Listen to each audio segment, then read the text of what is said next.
President Cyril Ramaphosa has faced substantial criticism and scrutiny due to South Africa's ongoing power crisis, commonly referred to as load shedding. Load shedding is a systematic, intentional interruption of electrical supply to prevent the total collapse of the electricity grid when demand exceeds supply. Under Ramaphosa's presidency, which began in 2018, the frequency, duration, and severity of load shedding have increased significantly, affecting economic stability, social welfare, and public perception of governmental competence. When Ramaphosa assumed office, he pledged to address the power supply issues that have plagued South Africa for years.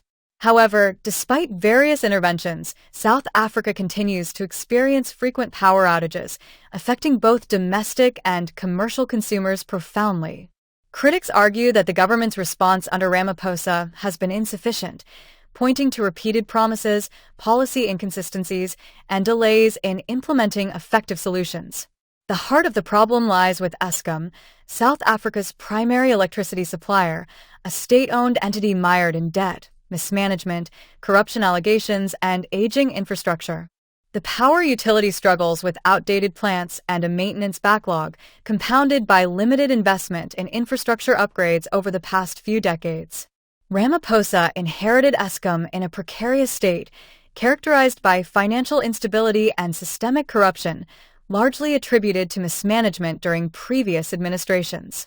In response to the escalating crisis, Ramaphosa's administration has introduced several initiatives aimed at stabilizing Eskom and diversifying South Africa's energy sources. These measures include restructuring Eskom into distinct generation, transmission, and distribution entities, promoting renewable energy projects, and encouraging private sector investment in the energy sector. Nonetheless, progress has been slow and fraught with political and administrative challenges. Ramaphosa's government faced significant pushback from unions and political factions opposing privatization and restructuring efforts. One notable policy under Ramaphosa's administration was the Renewable Energy Independent Power Producer Procurement Program, designed to integrate renewable energy projects such as wind and solar power into the national grid. This initiative is part of broader efforts to decrease dependency on coal-fired power stations, which currently generate approximately 80% of South Africa's electricity. Despite these initiatives, the transition has been sluggish due to bureaucratic delays, regulatory uncertainty, and financial constraints. The economic impact of persistent load shedding under Ramaphosa's presidency has been devastating. Frequent outages have forced businesses across various sectors to halt operations temporarily, resulting in significant economic losses, reduced productivity, and decreased investor confidence. Small businesses, particularly those unable to afford alternative power solutions such as generators or solar installations, have been disproportionately affected. The cumulative effect of power disruptions has led to job losses and exacerbated unemployment rates, further compounding South Africa's socio-economic challenges. Moreover, the broader public has endured significant inconvenience and hardship. Hospitals, schools, and critical infrastructure have struggled to operate effectively during load-shedding periods, impacting essential services such as healthcare, education, and public transportation. Public frustration has grown increasingly palpable, with widespread dissatisfaction expressed through public protests and vocal criticism in media and social forums. In attempts to manage the crisis politically, Ramaphosa has repeatedly acknowledged the severity of the power shortages, framing load shedding as a national priority requiring immediate attention. He has made several addresses to the nation promising decisive action, improved management of Eskom, accelerated maintenance schedules, and fast-tracking of renewable energy projects. Yet, the perception remains that these promises have not translated effectively into visible improvements in electricity reliability. Another critical dimension to the load-shedding crisis under Ramaphosa is the impact on South Africa's international standing and investment climate. Persistent electricity shortages signal instability and infrastructural inadequacy to foreign investors, deterring potential investments essential for economic growth and development. This environment complicates Ramaphosa's broader economic agenda, which aims at reviving economic growth, creating employment opportunities, and reducing poverty.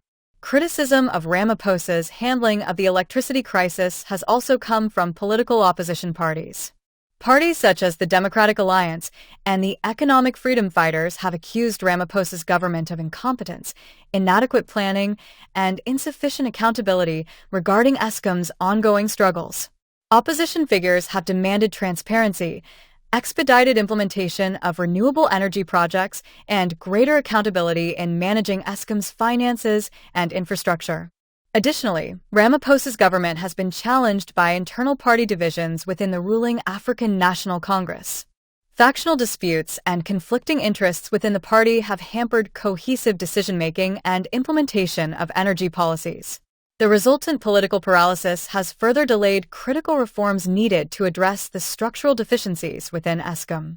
Despite these substantial challenges, Ramaphosa's administration has made some incremental progress, notably in policy frameworks supporting renewable energy and in efforts to clean up corruption within Eskom.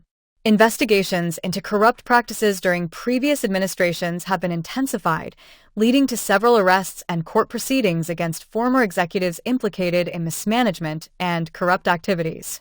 These efforts aim at restoring public trust and investor confidence in the management of Eskom.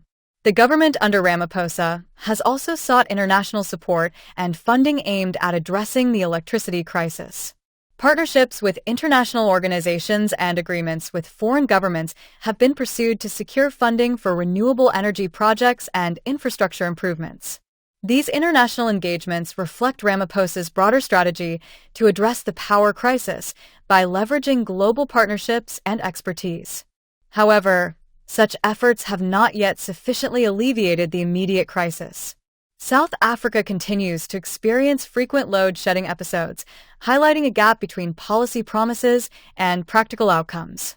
Critics argue that unless there is urgent action to expedite infrastructure upgrades, enhance operational efficiencies within Eskom, and aggressively expand renewable energy capacity, the load-shedding crisis will persist, potentially worsening over time.